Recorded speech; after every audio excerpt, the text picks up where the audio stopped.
notre région.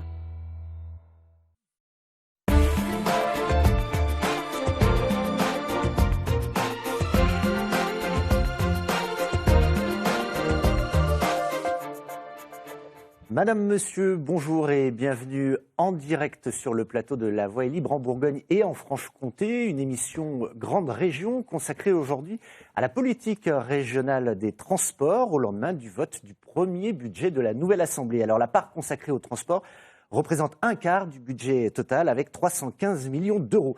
Pour parler de tout cela, autour de la table, Jérémy Chevreuil, bonjour. Nous avons réuni 4 invités. Bonjour Eric, bonjour à tous. Ces invités, je vous les présente. Il y a d'abord le monsieur transport à la région, Michel Neugnot, premier vice-président socialiste du Conseil régional. Vous êtes en charge des transports au Conseil régional de Bourgogne-Franche-Comté, à l'Association des régions de France, et vous venez d'être nommé au Conseil d'administration de SNCF Réseau.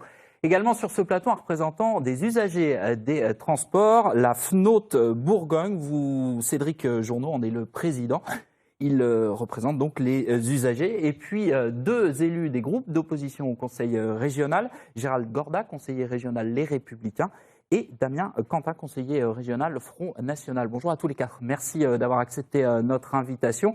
Vous le savez, on ne perd pas nos bonnes habitudes. Cette émission, c'est aussi la vôtre. Vous pouvez y participer en interpellant nos invités, en leur posant vos questions. On s'en fera le relais avec Eric tout au long de l'émission. Pour poser vos questions, c'est simple, il suffit de vous rendre sur les sites internet de France 3 Bourgogne et de France 3 Franche-Comté à la page de La Voix est libre. Et puis vous pouvez commenter l'émission sur les réseaux sociaux avec le mot dièse qui s'affiche, LVEL BFC, comme La Voix est libre, Bourgogne, Franche-Comté.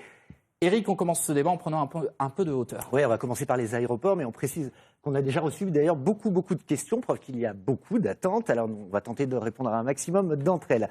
Alors donc les aéroports, la présidente de la région, Marie-Guide Dufay, a annoncé un audit. En attendant, elle refuse de financer l'infrastructure de Dole-Tavaux. Alors que devient cet aéroport ? Eh bien c'est la question que nous pose un internaute, Spitfire, qui s'inquiète après les suppressions des lignes vers Bordeaux, Nice et Toulouse cet été. Alors pour lancer le débat, je vous propose d'écouter la récente déclaration du président du Jura, Clément Pernaut. Aujourd'hui, donc, c'est l'ensemble des habitants de Bourgogne-Franche-Comté qui se servent de l'équipement. On a 18% de Jurassiens, mais il y a 25% de gens du Doubs, 20% de gens de Côte-d'Or. Enfin bon, bref, c'est un équipement largement partagé, donc le coût doit être partagé. Oui, parce qu'il faut préciser que l'aéroport de Dole-Tavaux est financé exclusivement par le conseil départemental du Jura.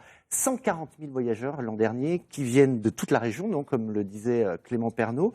Est-ce que ça ne justifie pas un cofinancement du conseil régional, Michel Neugnot ?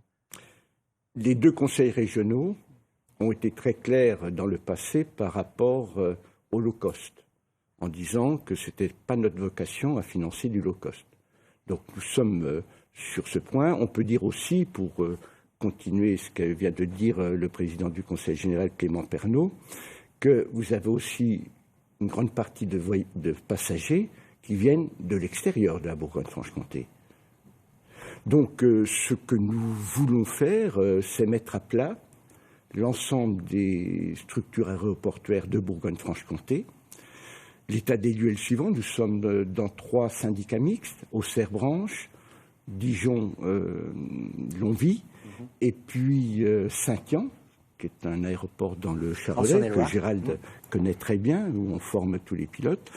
Et puis il y a aussi d'autres aéroports qui fonctionnent. Je pense Nevers, je pense Châlons, je pense Besançon, voilà.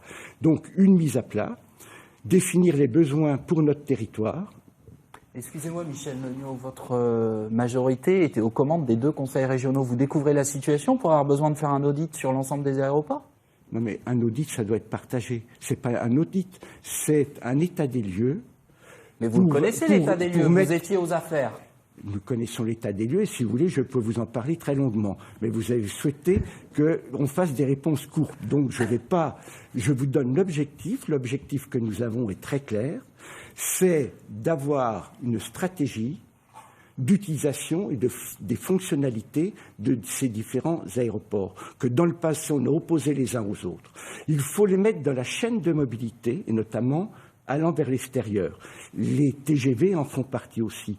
Donc on doit avoir un grand débat dans cette région sur les fonctionnalités que l'on veut et le meilleur outil pour répondre aux besoins des usagers. C'est ça que nous mettons en place de façon participative. C'est la marque de fabrique de cette région.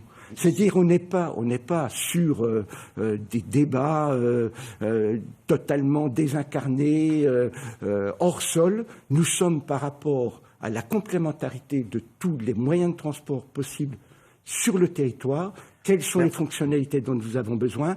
Comment y répond-on? Par quel outil? Mais en attendant, ces aéroports fonctionnent, on y reviendra. Gérald Gorda, quelle est votre position, vous, sur... Alors déjà, on sait que François Sauvadet, lui, prônait... effectivement, déjà, pour répondre à M. Nuño, on en a déjà parlé depuis le début du mandat, c'est quand même hallucinant qu'on nous dise aujourd'hui, au mois de mai, qu'on réfléchit, qu'on essaye de voir, qu'on va consulter, qu'on va dialoguer.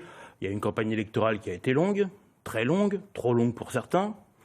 On a une présidente qui aujourd'hui a été élue, qui était présidente sortante d'une partie de cette nouvelle région, qui a dit aux électeurs de cette nouvelle région qu'elle avait l'avantage par rapport aux autres candidats d'être en place et de bien connaître les dossiers, d'avoir travaillé depuis 2 ans avec François Patria et donc indirectement avec Michel Nuño également. Et aujourd'hui, on se retrouve face à un total amateurisme, c'est-à-dire aucune ligne directrice.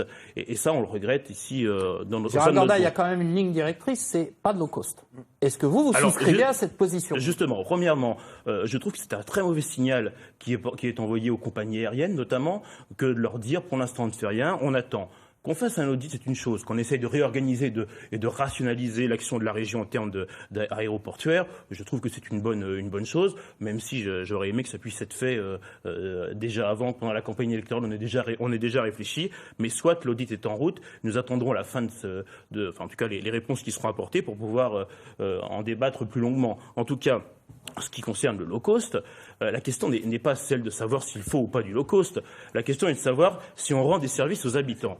Aujourd'hui, les habitants de Bourgogne-Franche-Comté sont nombreux, et les habitants même à l'extérieur de la région de Bourgogne-Franche-Comté sont très nombreux à utiliser les services de l'aéroport, 135 000 passagers, je crois, en 2015. Donc c'est effectivement un vrai service rendu, low cost ou pas, pour moi la question n'est pas là. Et puis en termes de stratégie, la deuxième partie qui devrait être développée, c'est d'arriver à faire venir des personnes de l'extérieur en Bourgogne-Franche-Comté. Et ça, c'est vrai qu'un aéroport qui est en développement, ça fait que 4 ans que l'aéroport a réellement pris son envol, sans mauvais jeu de mots, on peut aujourd'hui, on a un vrai potentiel pour arriver à développer l'attractivité, notamment par le low cost, parce que ça servira aussi à ça. Et je crois que notre rôle à nous, c'est plutôt vers des postures idéologiques, c'est plutôt d'être dans le rationnel et de pouvoir utiliser l'équipement pour développer. Gérald Gorda, vous parlez de la relance de l'aéroport. Celui qui a relancé l'aéroport, c'est le socialiste Christophe Perny, quand il est arrivé à la tête du département du Jura. Il n'est plus élu dans le Jura aujourd'hui, mais il s'est exprimé sur le sujet dans la presse écrite chez nos confrères cette semaine, et ce qu'il dit est très intéressant.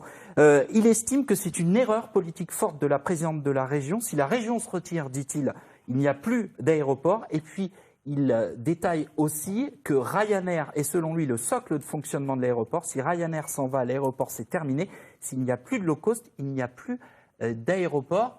C'est un socialiste, alors aujourd'hui il est chez Radicaux de Gauche, mais il était socialiste il y a encore quelques mois, qui répond et qui critique fermement la position de la région, Michel Nuño. 2 réponses. La première à Gérald Gorda, c'était dans notre engagement de campagne de travailler à un modèle économique viable pour l'ensemble des structures aéroportuaires de Bourgogne-Franche-Comté. Donc nous sommes dans cette logique, nous avons notre calendrier, nous avons le temps de la réflexion qui est nécessaire et du partage de la situation. Deuxièmement, je dirais à M. Perny que si la région se retire, la région n'a jamais été dedans.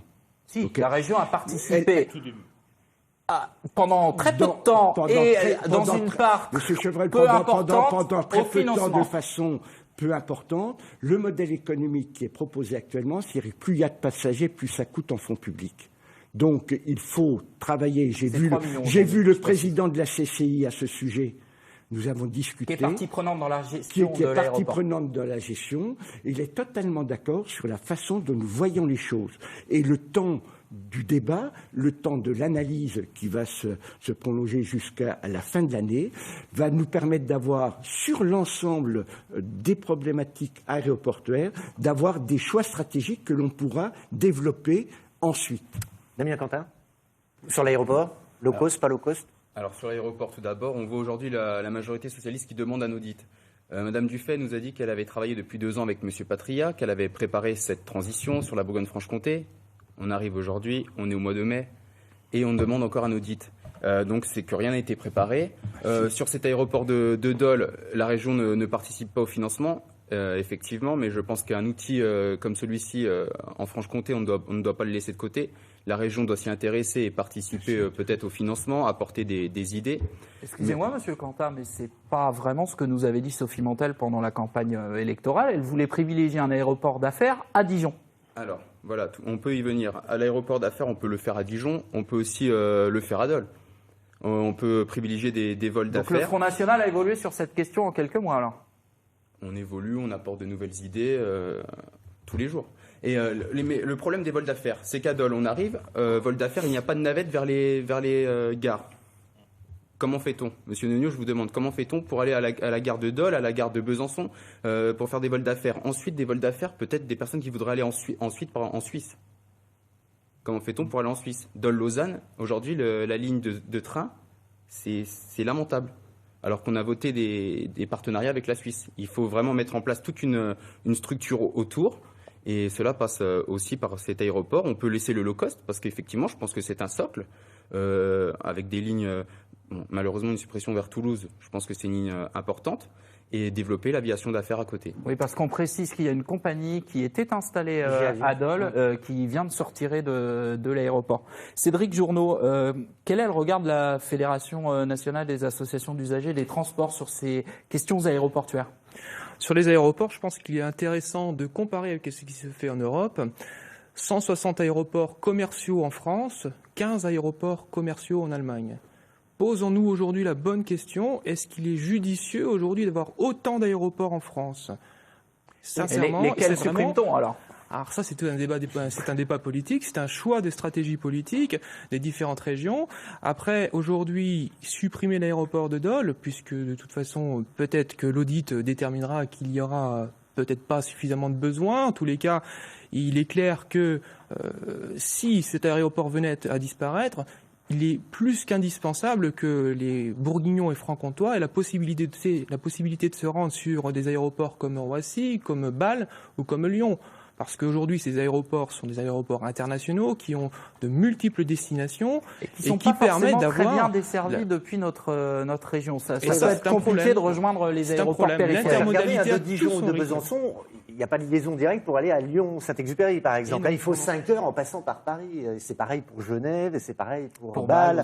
Bâle, il y a un changement à Mulhouse. Est-ce que c'est là aussi qu'il doit y avoir des améliorations? Avant la suppression, il serait judicieux de voir avec la SNCF ou peut-être d'autres opérateurs ferroviaires quelles sont les possibilités pour pouvoir créer d'autres trains sur Roissy. Aujourd'hui, il n'y a qu'une liaison de train entre Besançon, Dijon, Roissy et Lille.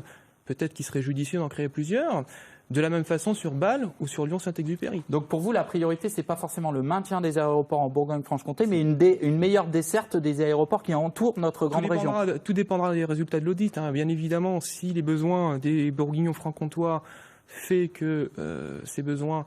Il y a vraiment une réalité sur des liaisons entre Dole et d'autres villes de France, voire en dehors. Bon, je pense qu'il serait judicieux de garder ces liaisons. Mais force est de constater que malheureusement, avec 136 000, 140 000 passagers par an, principalement des gens de Côte d'Or, du Doubs, du Jura, les autres personnes de Saône-et-Loire vont à Lyon, les personnes de Lyon vont à Paris, les personnes de l'extrême est du Doubs vont à Bâle. Voilà, la réalité, elle est là aujourd'hui. Après, il y a un coût derrière, ça je laisserai M. Neugnot et les conseillers régionaux débattre sur le sujet économique. Michel Neugnot, au-delà de l'aspect financier, qui évidemment est important, est-ce que la majorité actuelle du Conseil régional souhaite garder un aéroport dans la grande région? Nous avons des structures aéroportuaires qui existent. L'audit, vous voyez, est nécessaire. Et je dis tout de suite que les représentants de l'opposition vont participer au comité de pilotage de cet audit. Parce que nous souhaitons qu'il y ait un État partagé. Vous voyez bien... Là, vous ne répondez pas à ma question, Michel Neugnot. Justement, vos opposants est-ce que vous en voulez de ne pas avoir de ligne. C'est quoi l'idée? C'est de garder un aéroport ou c'est de mieux desservir les autres? C'est d'avoir, comme l'a dit M. Journeau, une chaîne de mobilité qui nous permette d'arriver et de partir de Bourgogne-Franche-Comté de façon la plus rationnelle possible. Si on ne fait pas une assistante à maîtrise d'ouvrage, un audit, pour dire voilà le résultat que l'on veut, c'est pas ça la méthode. C'est de dire faisons l'état des lieux et partageons avec les Mais territoires. à quelle échéance, monsieur Nogno? Fin de l'année, décembre. Avec une décision au début d'année prochaine? De là, plusieurs scénarios vont ressortir et on aura un débat avec les collectivités, avec les usagers, pour savoir comment on répond à cela. Et ça a été très bien dit. La problématique des TGV est aussi en cause, la problématique des TER est en cause, et c'est toute l'intermodalité que la loi NOTRe nous permet maintenant de maîtriser. Donc en attendant, on laisse payer le conseil général départemental du Jura. Oui, c'est-à-dire que vous n'aurez aucun remords à laisser le conseil départemental du Jura gérer... Je n'ai pas dit ça. Non, mais... Je n'ai pas dit ça. Et je vous reprends. Je dis la position que nous avons eue a été jusqu'à présent de dire nous ne finançons pas le low cost. C'est ce que j'ai dit. Nous faisons un état des lieux, un audit, des choix stratégiques qui seront débattus avec la population et on verra ce que cela donne. J'ai dit en dehors de toute idéologie, de toute croyance. Voilà, c'est cela que nous mettons en place. Mais vous n'écartez pas quand même le maintien du low cost avec d'autres compagnies qui amèneraient des gens, par exemple, comme le disait Gérald Darmanin. On va rentrer un peu dans du détail. Actuellement, le parking est gratuit. Si vous prenez 5 € par passager pour le parking, vous amenez des recettes. Est-ce que Ryanair est d'accord pour cela? Voilà, il y a un certain nombre de points qui rentrent en négociation, mais comme vous l'avez dit de faire court, je ne peux pas vous donner tout le détail. Voilà. Donc je vous dis simplement que nous allons travailler le sujet. Nous n'avons pas, et on s'en excuse, la capacité d'expertise totale au sein de nos services, donc nous faisons appel à des services extérieurs indépendants pour nous aider à la prise de décision et surtout au dialogue sur les territoires. Alors on vous a dit de faire court parce qu'en fait on a beaucoup de thèmes à aborder, hein, Jérémy, notamment les TER et les trains. On va passer au gros morceau transport du budget régional, c'est évidemment les trains avec les TER. Et avec une annonce qui a fait beaucoup de bruit, Michèle Nogno, au tout début du mandat, Marie-Guilde Dufay, tout juste élue présidente, a, lors de son discours d'investiture, annoncé qu'elle souhaitait mettre en place un TER-GV, c'est-à-dire de permettre aux abonnés TER d'emprunter le TGV entre Dijon et Besançon. Sauf erreur de ma part, ça n'avait pas été annoncé pendant la campagne électorale. Est-ce que vous pouvez nous dire en quoi consiste ce principe et à quelle échéance il pourra être mis en place? Rapidement, donc. Cela vous avait échappé, mais ça a été bien annoncé. Nous sommes en train de retravailler l'ensemble des dessertes pour la nouvelle convention qui sera signée et appliquée au 1er janvier 2018. Dans l'attente, nous voulons renforcer la liaison entre l'Est et l'Ouest, entre Besançon et Dijon, et donc les abonnés auront la capacité d'utiliser, avec leur carte d'abonnement domicile-travail, ils auront la capacité de monter dans des TGV en gare de Besançon-Viotte ou en gare de Dijon pour faire cette liaison. C'est déjà acquis. Ça va être mis en place au 1er septembre. Nous avons voté le budget. C'est une contribution de la région en rythme annuel de 380 000 €. Je vous ai vu sourire, Cédric Journeau, quand on a parlé de TER-GV. Je dirais que c'est à la fois une bonne chose parce que les liaisons entre Dijon et Besançon aujourd'hui ne sont pas forcément les mieux adaptées, avec des heures creuses en milieu de journée. Et un cadencement est plus que nécessaire entre ces deux villes parce que les services régionaux, que ce soit les services d'État, les services des collectivités, etc., sont répartis entre ces deux villes. Et à terme, c'est ce qui se fera de toute façon pour le conseil régional, parce que je crois savoir qu'aujourd'hui, les services ne sont pas encore complètement restructurés. En tous les cas, il y a vraiment un réel besoin entre ces deux villes. Et des liaisons aux demi-heures, voire à l'heure, aujourd'hui, ça n'existe pas entre Besançon et Dijon. Alors après, derrière, une liaison grande vitesse entre Besançon-Viotte et Dijon, ça implique qu'il faut utiliser le TGV.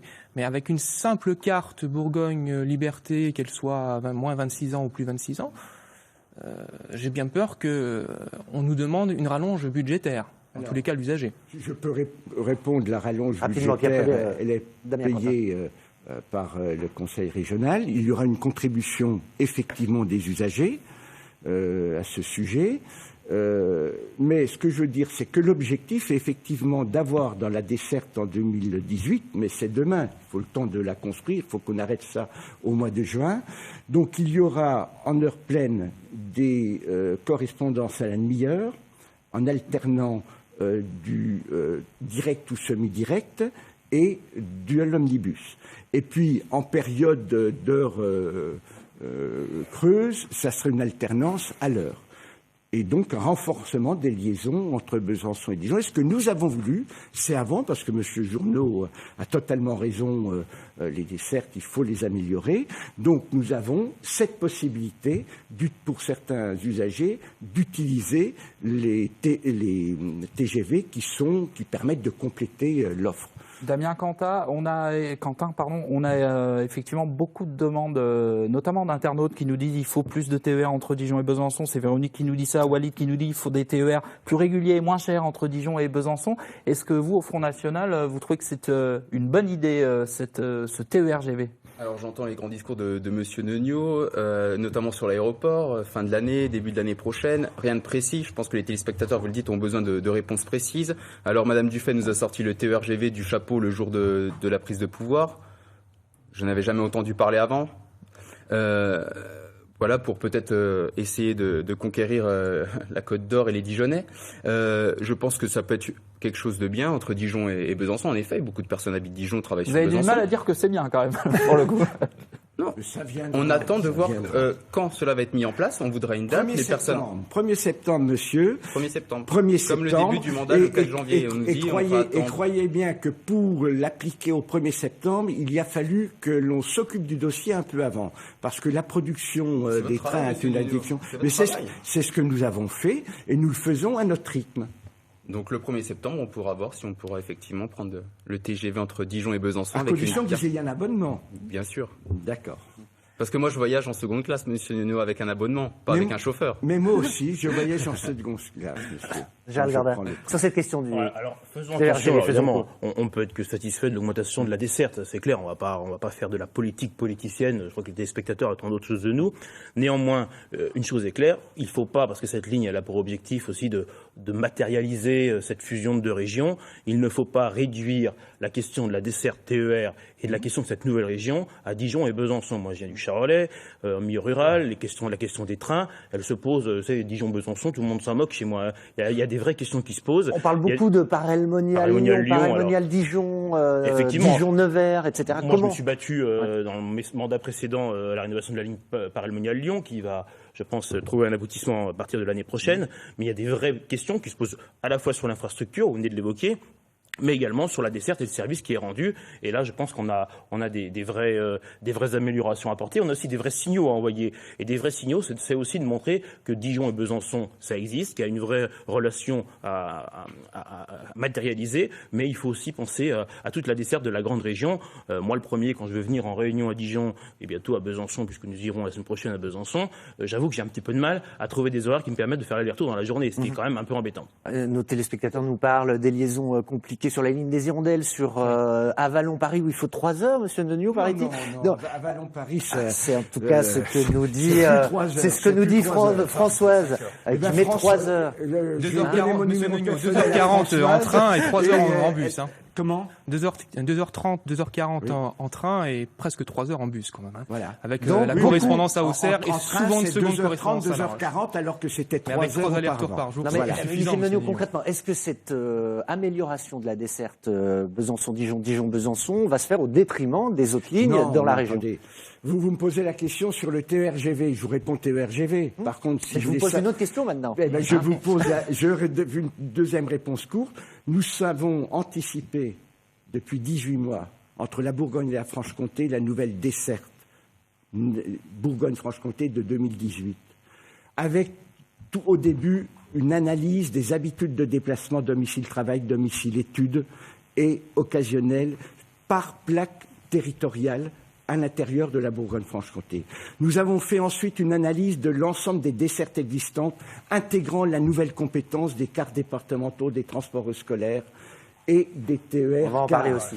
Ensuite, nous sommes en train de définir actuellement le cahier des charges qui sera donné à la SNCF et qui vise à augmenter la desserte globale en kilomètres-train. Non, mais je donne en kilomètres, on va jusqu'au bout, en kilomètres-train de plus 8% au niveau du territoire de l'Ouest et au niveau du territoire de l'Est de la Bourgogne-Franche-Comté, d'augmenter de 10%.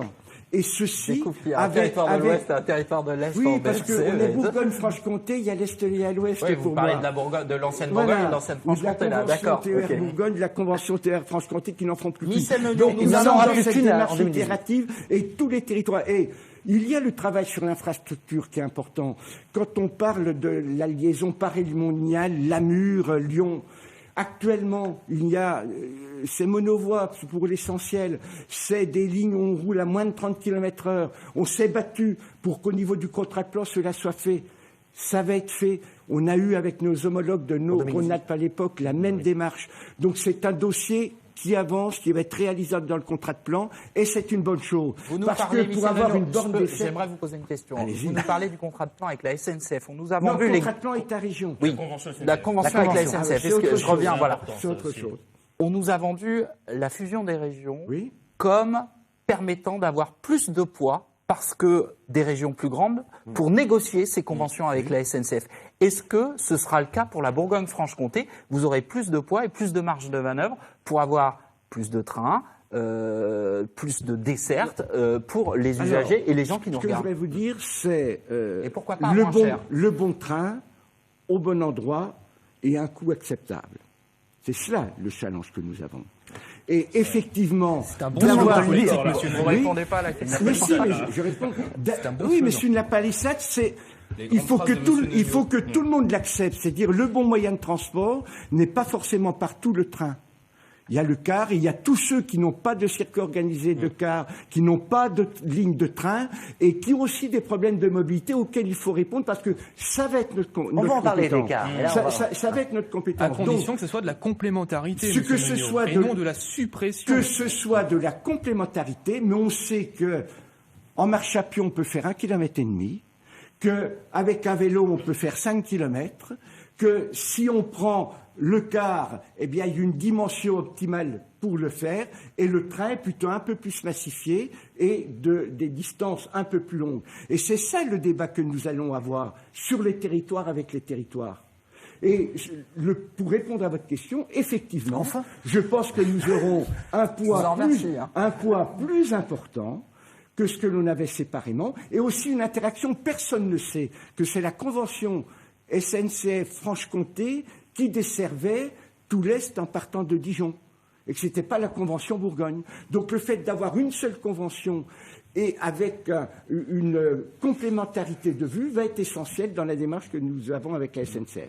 Pour les usagers, Cédric Journeau, qu'est-ce qui est important, quelle base est importante pour cette nouvelle convention qui doit se négocier et qui doit entrer en vigueur le 1er janvier 2018 ? J'ai peur avec les propos de M. Neugnot quand il parle de nouvelles dessertes au 1er janvier 2018 via la nouvelle convention TER, parce que derrière, je sous-entends suppression de liaisons ferroviaires sur les petites lignes rurales, aujourd'hui des liaisons qui servent des territoires qui sont un petit peu abandonnés quand même. Je parle d'Autun-Étang sur Arroux par exemple, donc en Saône-et-Loire, qui menace d'être supprimée. Je parle de la ligne des Hirondelles, donc entre Dole et Saint-Claude. Donc très clairement, aujourd'hui, j'ai peur que demain, on puisse effectivement augmenter le nombre de trains, et ça c'est tout à fait louable, entre Paris, Auxerre, donc avec les liaisons de navetteurs, ou entre Mâcon et Lyon, ou tout autour de l'étoile de Dijon. Et ça c'est tout à fait louable. Aujourd'hui, on a de plus en plus de personnes qui vont travailler sur ces grandes villes et qui ont besoin de faire ces navettes le matin, le soir. Ça c'est tout à fait louable que nous puissions avoir plus de liaisons avec un moindre coût. Par contre, ça ne doit pas se faire au détriment des petites liaisons ferroviaires. Alors justement, une question sur une petite liaison d'une internaute qui nous dit: peut-on honnêtement entretenir une ligne comme celle des Hirondelles qui coûte très cher? Elle coûte parce qu'on veut bien qu'elle coûte. Et ça, la SNCF fait... alors là, il faut nous expliquer. Non, la SNCF sur SNCF Réseau cette fois-ci, pas mobilité, SNCF Réseau, ex-RFF, a émis un devis qui est assez exorbitant pour refaire cette ligne intégralement. Et je sais que le CPER actuel va donner 6 millions d'euros. Contrat de plan État-région. Exactement, 6 millions d'euros pour refaire, entre guillemets, à minima cette ligne de façon à ce qu'elle tienne jusqu'en 2020. Mais quid après 2020 ?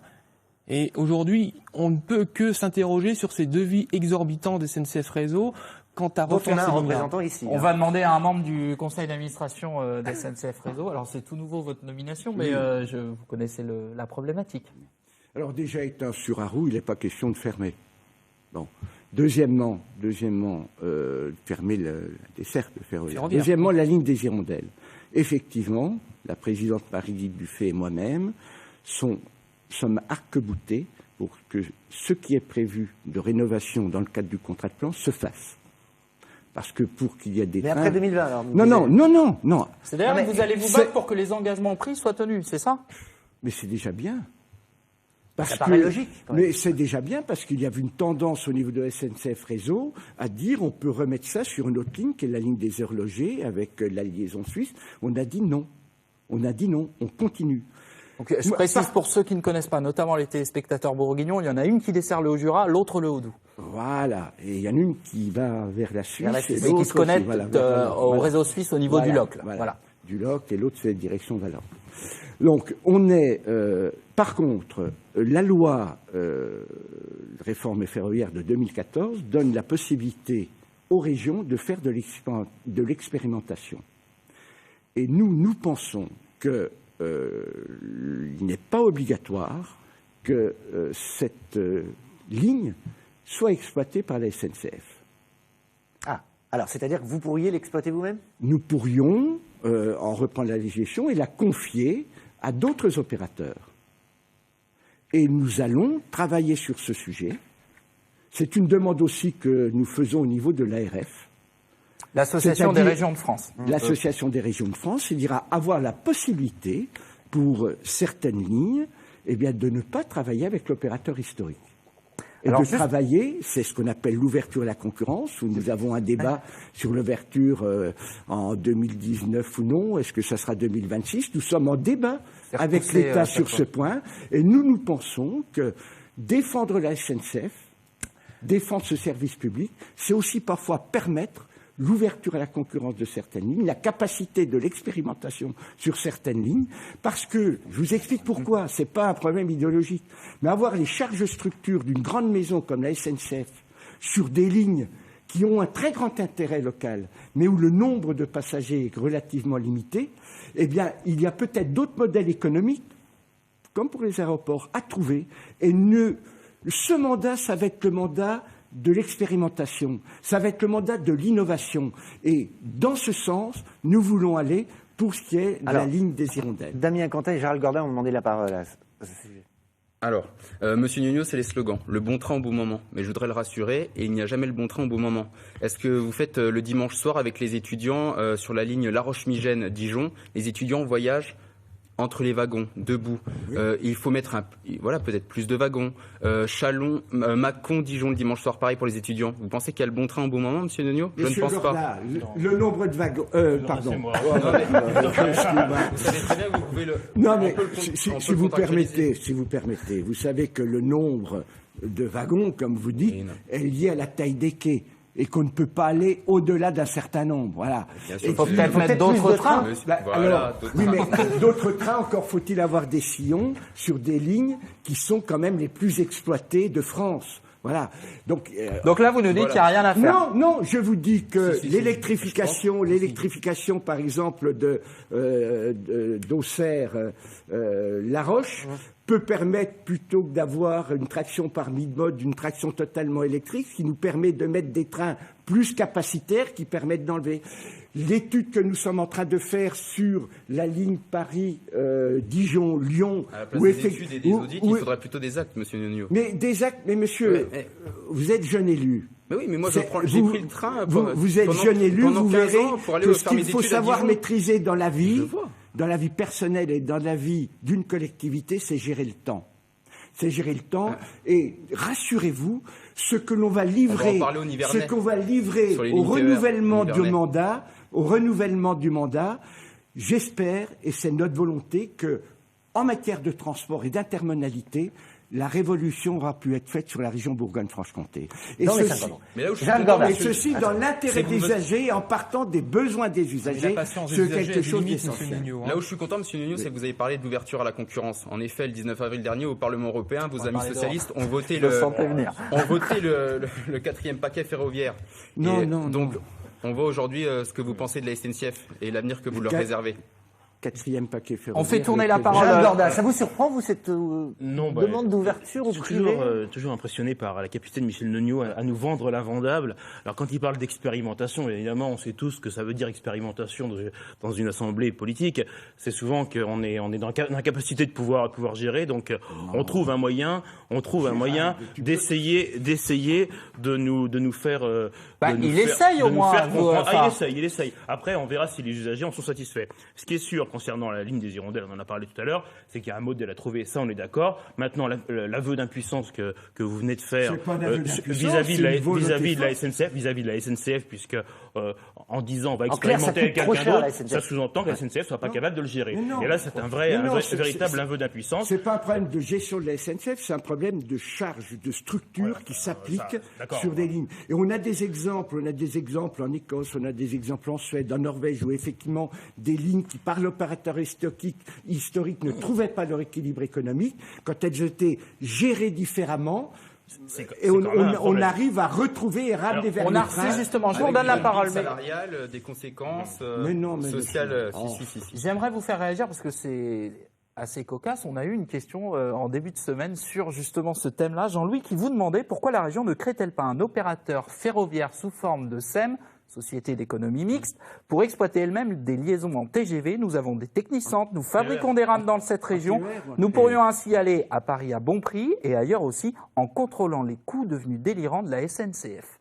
Qui veut répondre à ce constat, question? Ça vous semble une bonne idée Est-ce que c'est monsieur- réaliste, surtout Monsieur Usager? Sincèrement, c'est pas très réaliste sur les TGV. Parce qu'aujourd'hui, les TGV sont des liaisons nationales, c'est l'outil commercial de la SNCF.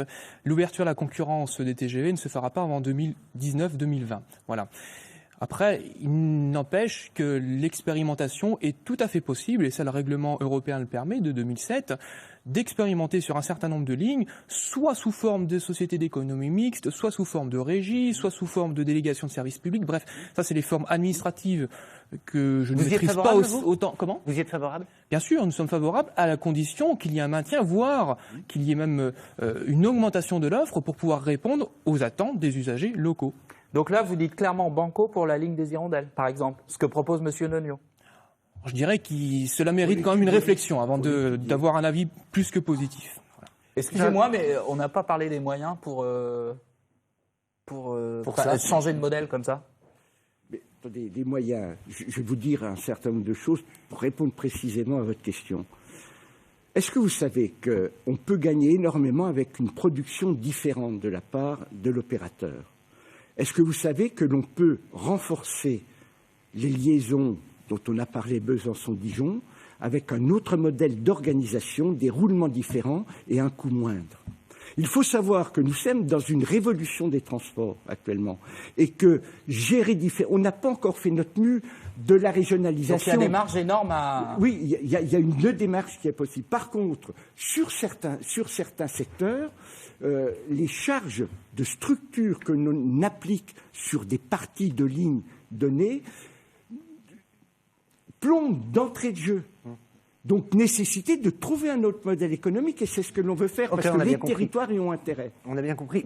On termine avec vous sur les TER, parce qu'il y a d'autres questions sur le ferroviaire. ferroviaire. Vient de dire Michel Nognaud, on a un vrai problème avec la SNCF de qualité de l'offre, il faut se le dire. Non, on a faut pas un vrai problème attaquer comme qui ça, devra, c'est qui trop devra, facile, non, trop mais qui facile. devra dans le cadre de la nouvelle convention être réglé. Il y a notamment une problématique sur les pénalités.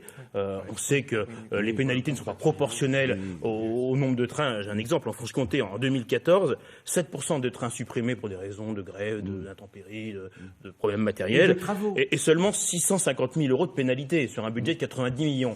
Et pire que ça, c'est que sur les trains qui restent, il y en a 8% et demi de problèmes de ponctualité. Et tenez-vous bien, il n'y a que 8 000 euros de pénalité. 8 000 euros de pénalité sur 90 millions. Donc, il va falloir revoir Il y a tout ça. une vraie difficulté. Non, mais je voudrais dire Il y a une vraie juste un difficulté. seul mot. Un seul point pour l'avenir, parce que je ne veux pas être pris à défaut.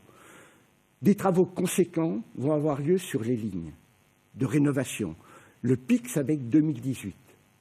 Donc, en même temps que les usagers s'attendent à l'ERTA. Mais oui, en même temps que... Et c'est une nécessité pour avoir la robustesse des lignes. Parce que pendant 40 ans, on n'a rien fait sur les lignes. Pendant 40 ans, on n'a rien fait. Il y a eu énormément ces dernières années, Monsieur Nono, il y a eu énormément de travaux sur notamment l'axe Dijon-Besançon avec des retards conséquents. Mais vous allez voir sur les Monsieur Journeau le sait très bien comment on va pouvoir gérer cette période-là où ça va être en matière de report sur d'autres modes de transport catastrophique. Ça va être catastrophique, on le sait.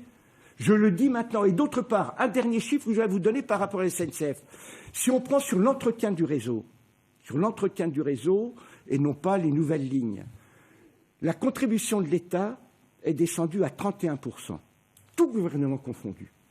En Angleterre, on dit Thatcher et tout, la contribution de l'État sur le réseau est de 62%. Cherchez l'erreur. Une des explications des coûts qui sont imputés par la SNCF viennent de cela. Parce que quand on a fait RFF, on a fait une entreprise avec des dettes sans capital. Mais on vit avec ça. Mais ça, malheureusement, il faut faire avec. On vit avec ça. Un dernier mot sur le ferroviaire à propos du TGV, notamment du TGV POC, le fameux Paris-Orléans-Clermont-Lyon, qui doit, en fait, c'est une autre ligne Paris-Lyon, mais qui passerait par le centre. Alors, aujourd'hui, il y a un appel d'une association pour abandonner ce projet, pour favoriser les lignes existantes, notamment Paris-Clermont. Et puis, par contre, on a des questions, beaucoup de questions d'internautes qui nous demandent à quand ce fameux TGV Nevers-Paris. Vous, quelle est votre position, les usagers? On construit cette ligne ou on favorise plutôt les liaisons existantes? La construction de la ligne POC a un intérêt d'ici à moyen terme, à long terme, je dirais, 2030, 2040. Dans un premier temps, il est beaucoup plus judicieux de réinvestir sur la liaison Paris-Nevers, en particulier avec une rénovation des voies pour pouvoir permettre certaines sections à 200 km/h, qui n'existent pas encore actuellement, et gagner environ 10 minutes entre Paris et Clermont-Ferrand. Et ça, je pense que c'est la priorité à la fois de l'État, mais également de la région, puisque de toute façon, les trains d'équilibre du territoire qui font actuellement Paris-Nevers, à terme, d'ici 1 an ou 2 ans, je ne sais pas si l'État les subventionnera encore. Donc, dans le coup, il ne faudra pas les supprimer. Nous avons de nouveau beaucoup de navetteurs sur cette ligne-là. Les supprimer, ça serait quand même pas du tout l'adroit. Pour en revenir à la ligne POC, la ligne POC a son intérêt également parce qu'elle permet de desservir des territoires qui aujourd'hui ne sont pas desservis par TGV, et en particulier je pense au sud nivernais, je pense au Massif central, et qui mérite aussi d'avoir une liaison rapide vers Paris. Mais elle ne doit pas se faire au détriment de la ligne classique Paris-Nevers-Clermont-Ferrand. Un avis, messieurs, sur cette ligne? Non, effectivement, je rejoins votre position. La question du TGV, finalement, elle se pose parce qu'il y a saturation de la première ligne. Elle se pose premièrement pour ces raisons-là. La possibilité, on avait vu dans le débat public, avait été de doubler la ligne existante entre Paris et Lyon, ce qui n'avait pas d'intérêt en termes d'aménagement du territoire. Et donc, on ne peut que soutenir cette initiative. Maintenant, 2040, c'est loin. Effectivement, si on abandonne aujourd'hui la ligne actuelle d'ici 2040, en espérant hypothétiquement que le TGV arrive, ce sera catastrophique pour la desserte de la Nièvre et effectivement du Massif central.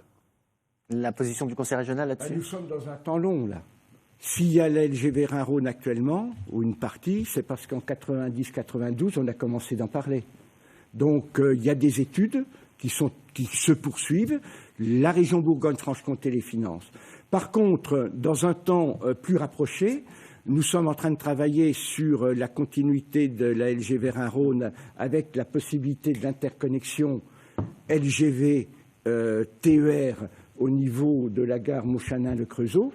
Et nous sommes là, dans un temps plus court, à essayer de faire en sorte qu'on puisse travailler sur ce sujet avec des fonds européens, parce qu'il y a des problèmes d'équilibre et de rentabilité de cette ligne. Donc il faut travailler à la fois pour le long terme. 2040 peut-être, je sais que ce POC est la première ligne LGV, d'après le rapport Duron et ce qui a été fait, qui repartirait. Donc c'est celle où il faut y aller. Et il y en a une autre à terminer, c'est notamment les 35 km qui manquent entre Petit-Troyes et Le Turbach comme Mulhouse, qui doit permettre aussi de répondre... C'est l'extrême est de l'actuel LGV Rhin-Rhône. Par contre, nous avons abandonné la partie entre Genlis et Dijon, qui s'est gagné 2 minutes en matière de desserte, n'avait pas beaucoup d'intérêt pour 330 millions, et reporter ça sur l'interconnexion que l'on veut à Chagny-Montchanin. Et nous avons l'électrification entre Chagny et Montchanin qui doit permettre de réaliser ça pour la BFCEA. Monsieur Quentin, les grands chantiers comme ceux-là, vous y êtes favorable au Fonds national? On y est favorable, mais Il faut voir sur le long terme les études, mais là on est, comme l'a dit Monsieur Nono, sur un temps long 2040. Aujourd'hui, je pense que les téléspectateurs qui nous regardent ont besoin de choses précises sur D'un certaines... côté, une ligne à grande vitesse, c'est forcément long à construire. Bien sûr, forcément, il faut mettre tout ça en place, le programme en place. Mais aujourd'hui, je pense qu'ils ont plus besoin de réponses précises sur des lignes TER, notamment entre le Nivernais et Dijon. Je pense que aujourd'hui, c'est ce qui les touche le plus. Ça a été très bien. Nevers-Dijon a été quand même amélioré. Hein. Quand je parle de Nevers, je parle de la Nièvre tout entière. Oui, et on n'abandonne pas ce territoire. Pour moi, ce sont les priorités du Conseil régional de Bourgogne-Franche-Comté. N'abandonner personne dans cette grande région et que Monsieur Nognon, il travaille. On a beaucoup de questions autour de ça. Et là, on va parler intermodalité, ça va vous faire plaisir, puisqu'on a parlé de l'avion, on a parlé du train, on va parler des autocars, puisque maintenant les régions ont la compétence, ou l'auront courant 2017 pour le transport, on va dire interurbain. Hors urbain, en tout cas, donc ce qu'on connaissait, les Transco, les cars dans le Jura, etc., etc. Mais d'abord, on voit aussi apparaître depuis quelques mois avec la loi Macron des lignes de bus qui sont désormais ouvertes. On a vu à Dijon, à Besançon, arriver Ouibus, Flixbus, Mégabus, etc. Mais c'est surtout des liaisons en fait qui existent déjà par le ferroviaire, vers Paris, etc. Est-ce que ce sont des choses qui vous conviennent? Je vais d'abord poser la question à M. Journeau qui représente les usagers.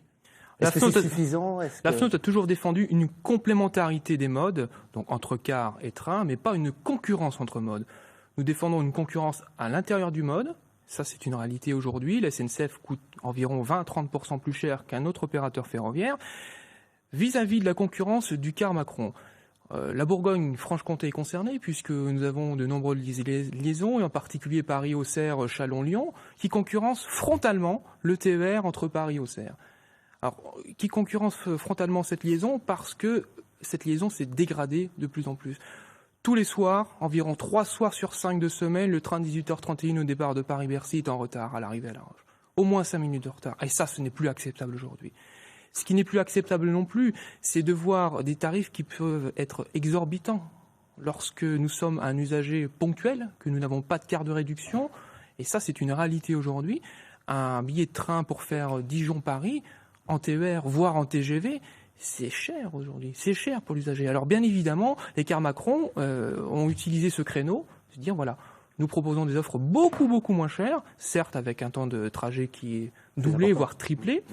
Et ce qu'il faut aussi mettre en évidence, c'est qu'aujourd'hui, ce sont des produits d'appel sur ces cars Macron. Un Paris-Dijon à 1 euro ou 5 euros, c'est un produit d'appel, ça ne durera pas. Et je dirais même que les 5 ou 6 opérateurs qui gravitent en France aujourd'hui, prenons l'exemple de l'Allemagne, aujourd'hui, il n'en reste plus que 2 ou 3 opérateurs. Donc finalement, la concurrence, à terme, elle existera beaucoup moins. Mais est-ce que ça pourrait être un moyen de compléter les circuits existants, et notamment les navettes TER qui existent, ou qui n'existent pas justement entre certaines villes? Alors ne confondons pas les cars Macron qui ont un intérêt commercial pour une entreprise privée. Elle prend ses propres risques.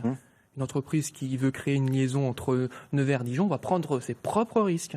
Donc elle ne sera pas du tout subventionnée par le conseil régional.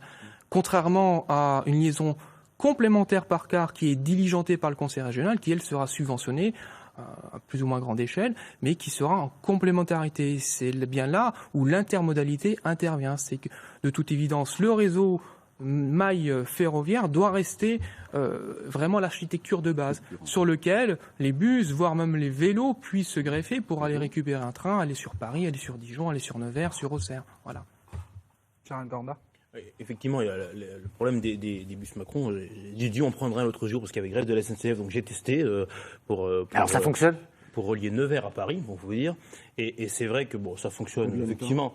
J'ai plus 3 heures, je crois. Enfin, c'était, j'avais pas d'autres possibilités. Vous nous rappelez en train, Nevers je n'avais pas d'autres possibilités, donc c'est vrai que ça m'a dépanné. Nevers Paris en train, c'est combien de temps? 1h57 quand il est direct. Donc 2 heures, et là vous avez mis 3 heures. Mais le problème qui n'était pas là, il n'y avait pas d'autre solution. Donc c'était un cas exceptionnel. Et ce que j'ai pu comprendre à l'intérieur, notamment avec les gens qui étaient dans le bus, c'est que c'est principalement des gens qui ne veulent plus payer le prix d'un billet pour voyager. Et c'est vrai que les tarifs aujourd'hui, Nevers-Paris, je ne sais pas combien combien c'est un aller-retour, mais ça doit être au moins 70 €, 80 €, Sans 80 réduction, €. oui. Donc aujourd'hui, il y a un aller-retour en bus. Et ça vous a coûté combien? Je ne sais plus exactement, une quinzaine d'euros, je crois, de mémoire, mais c'était juste un aller. Mais quelle est la cohérence? Parce qu'on a l'impression que le gouvernement autorise des bus qui entrent directement en concurrence avec les TER financés par l'argent public des régions. Et la SNCF se fait elle-même concurrence, puisqu'elle a 8 bus aussi. Ça, je laisserai Michel Neugnot le loisir de Non, parler mais de est-ce qu'il y a pas un cohérence de problème, politique vous, dans gouvernementale. C'est l'opposition, c'est un vrai métier. Mais par contre, ce que je peux vous dire, c'est qu'ici, effectivement, ça aura tendance à faire concurrence aux dessertes ferroviaires. On n'arrivera jamais à trouver des bus Macron dans les zones qui ne sont pas desservies par les trains, puisque si elles ne sont pas desservies par les trains, c'est justement, sauf contrainte technique, c'est principalement parce qu'il n'y a pas assez de monde pour pouvoir rentabiliser une desserte par train. Donc les bus ne viendront pas ici. Donc c'est une vraie problématique, et je pense que Michel Neugnot nous en parlera. Maintenant, il y a quand même une question qui se pose. On peut pas prendre ça d'un revers de la main. Vous étiez pour ou contre les bus Macron jusqu'à présent? Le problème, pour ou contre, j'ai pas trop d'avis à donner. C'est vraiment ce que je constate. Ce que je constate, c'est qu'aujourd'hui, c'est en train de faire concurrence parce qu'effectivement, il y a un attrait en termes de prix. Moi, tout ce qui peut permettre d'améliorer la desserte pour les habitants et de rendre le voyage moins coûteux, pour moi, c'est une bonne initiative. Maintenant, si c'est à l'encontre, effectivement, de ce que fait la SNCF et la région, pour moi, c'est dommageable. Mais il y a peut-être un système à trouver avec un certain nombre de cohérences à mettre en place. Pour l'instant, ça n'existe pas. Avant Michel Neugnot, Damien Quentin, sur ces bus. Oui, sur ces bus, bien sûr. Moi, je les ai pris aussi, comme M. Gordard. On voit bien que, par exemple, pour faire Dijon-Paris, les personnes qui prennent ce bus, c'est des personnes qui n'ont pas envie de payer le prix fort de la SNCF ou qui ne peuvent pas aussi, on peut le dire. Ils ne peuvent plus prendre le train aujourd'hui, on ne peut plus se déplacer, c'est devenu beaucoup trop cher. Après, le problème, c'est que voilà, on met en face nos propres TER qu'on paye avec la région, qu'on subventionne, des bus qui nous font une concurrence déloyale. Monsieur Neugnot est contre le low cost, mais là je crois qu'on y est dans le low cost parce que j'ai payé 30 € pour faire un aller-retour Dijon-Paris en bus, alors que normalement c'est 140 € en train. Donc je pense qu'une grande partie vont prendre ces bus. TER, c'est parce que on va laisser répondre Michel Neugnot. On a du mal à voir la cohérence. C'est le maître mot, la cohérence. Ouais. Bon, c'est car Macron. C'est une décision gouvernementale de les mettre en place. C'est une régulation qui est faite par l'ARAFER, une association, structure qui doit réguler les transports et donner des avis d'opportunité. Nous sommes consultés. La région donne son avis sur les lignes qui les concernent quand il y a moins de 100 km. Il y a, si on prend la réalité des choses, il y a des liaisons qui ne se font pas actuellement. Je pense qu'il y a un car Macron qui fait Dijon-Lons-le-Saunier, où on n'a pas d'offre actuellement. Donc là, pour nous, étant objectif, c'est bon. La dernière fois, nous avons été consultés sur du Dijon-Besançon-Belfort. La réalité est qu'actuellement, dans un sens, ça complète l'offre, dans l'autre sens, ça concurrence l'offre. Donc, on émet des avis, et après... Donc là, par exemple, vous avez donné un avis négatif. On a donné un avis, c'est un dossier très complet, très complexe qui est à donner. On dit, voilà l'impact que cela va avoir dans un sens, et on est contre. Par contre, les liaisons dans l'autre sens, voilà, il y a un impact qui nous gêne moins. Et le bus roule aujourd'hui? Parce qu'il y a des bus qui font Lyon-Strasbourg et qui desservent les villes que vous venez de décrire, déjà. Donc... par contre, moi, ce que je voudrais bien dire, c'est que l'objectif, parce qu'on était parti de nouvelles compétences des régions, on va y arriver. La volonté, c'est... On y revient. Alors, on y revient. Alors, j'y reviendrai tout à l'heure. Non, revenez-y tout de suite. Donc, il faut qu'on avance, il nous reste 3 minutes. La volonté, c'est d'avoir un réseau de transport régional unique, avec notre propre politique de vente, de marketing, ce qui est une chose nouvelle. Et pour cela, il faut que l'on ait la liberté tarifaire qui est prévue dans la loi, mais qui a été donnée totalement. Nous avons la liberté tarifaire sur les voyageurs occasionnels, nous n'avons pas la liberté tarifaire sur le domicile de travail, nous n'avons pas la liberté tarifaire sur le domicile d'études. Et nous demandons au niveau de l'ARF la possibilité au gouvernement de prendre le décret qui est prévu pour la loi pour qu'on l'ait. Pourquoi je dis ça? Parce qu'effectivement... Pour augmenter? Comment? Pour augmenter? Non, c'est pas pour ça. Il faut travailler. On voit bien qu'on n'est plus dans le transport conçu il y a 10 ans, il y a 15 ans, voire même 5 ans. Il faut de la réactivité. Il faut des produits avec des tarifs précis, qui soit compréhensible.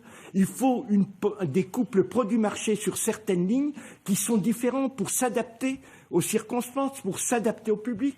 Faire de la concurrence au car Macron est possible. On a des trains qui ne sont pas bondés. On peut très bien faire avec les nouveaux moyens de billettique des possibilités où on offre 40 places à prix cassé, ce que fait la SNCF. Elle le fait pour le TGV, elle le fait pour nous. Et nous, autorités organisatrices de transport, nous n'avons pas la capacité de le faire. Ce que la loi a changé en nous donnant cette autorité de véritable AOT, c'est d'avoir la capacité de définir nos produits, de définir les prix, et en partant des besoins des usagers. Et les besoins des usagers sont différents suivant les lieux, suivant le temps de transport qu'ils veulent acquérir. Et on veut aussi avoir un système de billettique unique qui soit transparent pour l'usager. Actuellement, vous prenez en gare de Nevers un TET, vous n'avez pas train d'équipe du territoire. Train d'équipe du territoire, vous n'avez pas la même tarification qu'un train TER. La couleur du taxi n'est pas la même et le prix n'est pas le même, alors que ce sont les mêmes matériels qui font les transports, de même qualité dans les mêmes temps. Donc on voit bien qu'on est dans une révolution des transports et il faut intégrer aussi les nouvelles technologies. Les nouvelles technologies qui vont transformer totalement ça. Et je pense notamment à tous les territoires, parce que quand on parle d'intermodalité, les territoires qui n'ont pas de train, qui n'ont pas de car, et où il va falloir innover, expérimenter. Eh ben c'est ce que l'on va faire. On en parler dans la deuxième partie, puisqu'effectivement, les réseaux départementaux maintenant seront de votre ressort. Mais pour l'instant, il est presque midi. On va prendre connaissance de l'actualité en Bourgogne et en Franche-Comté. Et on se retrouve donc dans quelques minutes. À tout de suite.